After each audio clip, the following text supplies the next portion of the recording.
দেওবাৰে পুৱা 11 বজাত 6 নং ডিফু জনজাতি লোকসভা সমষ্টিৰ বিজেপিৰ প্ৰক্ষেপিত প্ৰাৰ্থী অমৰ সিং টিছুৰ হৈ বোকাজান মহকুমাৰ হানজাংলাংছ খেলপথাৰত নিৰ্বাচনী প্ৰচাৰ সভাত অংশগ্ৰহণ কৰে অসমৰ মুখ্যমন্ত্ৰী ডক্টৰ হিমন্ত বিশ্ব শৰ্মাই।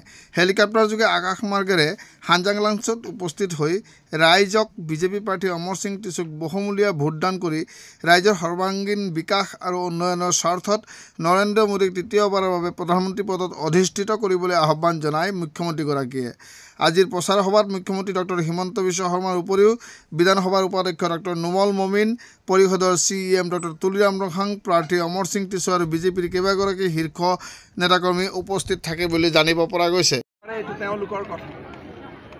কাৰ্বি আংলঙৰ শিক্ষা খণ্ডক লৈ আপোনাৰ কি পৰিকল্পনা আছে? কাৰ্বি আংলঙত এইবাৰ 80% ল'ৰা ছোৱালী মেট্ৰিক পাছ কৰিছে। যোৱাবাৰ যথেষ্ট ল'ৰা মেজিষ্ট্ৰেটো হৈছে। মইতো কাৰ্বি আংলঙৰ ল'ৰা ছোৱালীবিলাকক কৈ আছোঁ যে যেনেকৈ এতিয়া আমাৰ 50,000 ৰিক্ৰুটমেণ্ট হ'ব, 7% হিলছ ট্ৰাইব ৰিজাৰ্ভেশ্যন আছে। কাৰ্বি ল'ৰাসকলে আগতে ষ্টেট গভৰ্ণমেণ্টৰ চাকৰিত এপ্লাই নকৰিছিল। মই তেওঁলোকক কৈ আছোঁ যে সকলোৱে আবেদন কৰিব লাগে, কাৰণ অকল কাৰ্বি আংলঙতে নহয়, গোলাঘাট, নগাঁও চবতে চাকৰি আছে। হিলছ ট্ৰাইবৰ পষ্টবিলাক খালী হৈ থাকে। গতিকে সেই সজাগতাটো আমি আনিবৰ কাৰণে চেষ্টা কৰি আছোঁ।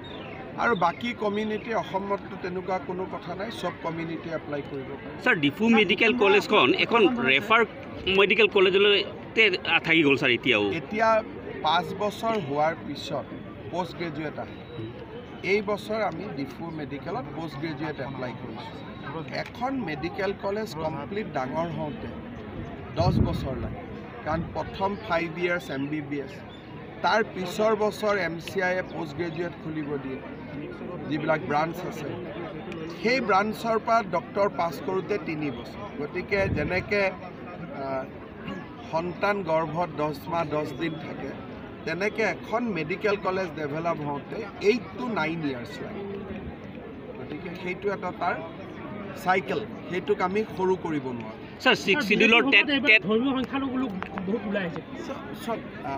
সংখ্যালঘু হওক, সংখ্যাগুৰু হওক, অৰুণোদয়টো সকলোৱে পাইছে, চাকৰি মেৰিট বেচিছত সকলোৱে পাইছে।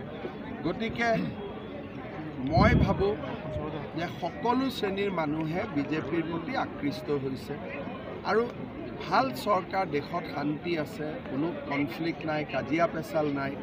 গতিকে মানুহ ডেফিনেটলি বিজেপিৰ ফালে আহিছে বা আহি থাকিব। ছাৰ, 6 শিডিউলৰ উত্তীৰ্ণসকলৰ সংস্থাপনৰ কাৰণে কিবা ব্যৱস্থা কৰা? টেটত 6 শিডিউলত যিমান চাকৰি আছে তেওঁলোকে নিজেই দিব পাৰে। এটা স্পেচিয়েল টেট হৈছিলে ছাৰ। যিমানে টেট পাছ কৰিব, কিমান পোষ্ট আছে এইটো কাউন্সিলে জানে। আমাৰ কাউন্সিলে তেওঁলোকৰ ৰিক্ৰুটমেণ্ট দিব পাৰে, আমাৰ তাত কোনো কথা নাই। SIUক লৈ এটা ছাৰ, SIU একো নাথাকে। যদি যিমান পোষ্ট সিমান যদি চাকৰি হয়, SIUত প্ৰব্লেম নাই।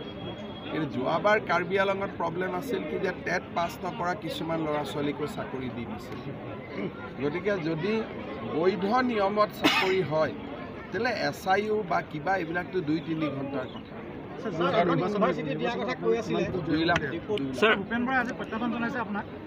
যদি গৌৰৱ গগৈ জিকে তেনেহ'লে আপোনাক পদত্যাগ কৰাৰ এটা প্ৰত্যাহ্বান জনাইছে। ইমান দূৰলৈকে যাব নালাগে, EVMততো ওলাবই। ইমান আৰু লম্ফ জম্ফ কৰি থাকি কি লাভ? ভোটটোতো বাকচত সোমাই গ'ল। এতিয়াতো আৰু যোৰহাটত নতুনকৈ ইলেকশ্যন নাই। আমি যিমানে লম্ফ জম্ফ কৰি নাথাকোঁ কিয়, ইলেকশ্যন আৰু নতুনকৈ বাকচটো খুলিব নেকি? ছাৰ, মন্ত্ৰীসভা সলনিৰ কথা কৈ আছে আপুনি। ইলেকশ্যনৰ পিছত সলনি ফলাফল কি হ'ব? ভাল হ'ব। ইয়াত আপোনালোকে নিজেই ফিল্ডত থাকে আৰু মোক সোধাতকৈ মইহে আপোনালোকক সুধিব লাগে ফলাফল কি হ'ব। ছাৰ, মন্ত্ৰীসভাৰ সাল সলনিত আমাৰ কাৰ্বি আংলঙৰ পৰা কোনোবা ইনক্লুড হোৱাৰ চান্স আছে নেকি? দেখা যাওক, এতিয়াতো কিমান দূৰ আগবাঢ়ো, কি হয়। ইলেকশ্যন ৰিজাল্ট দিব 4 জুন, সম্প্ৰসাৰণ হ'ব আগষ্ট ছেপ্টেম্বৰ। তেতিয়ালৈকে ব্ৰহ্মপুত্ৰ দি বহুত পানী বৈ যাব। ঠিক আছে।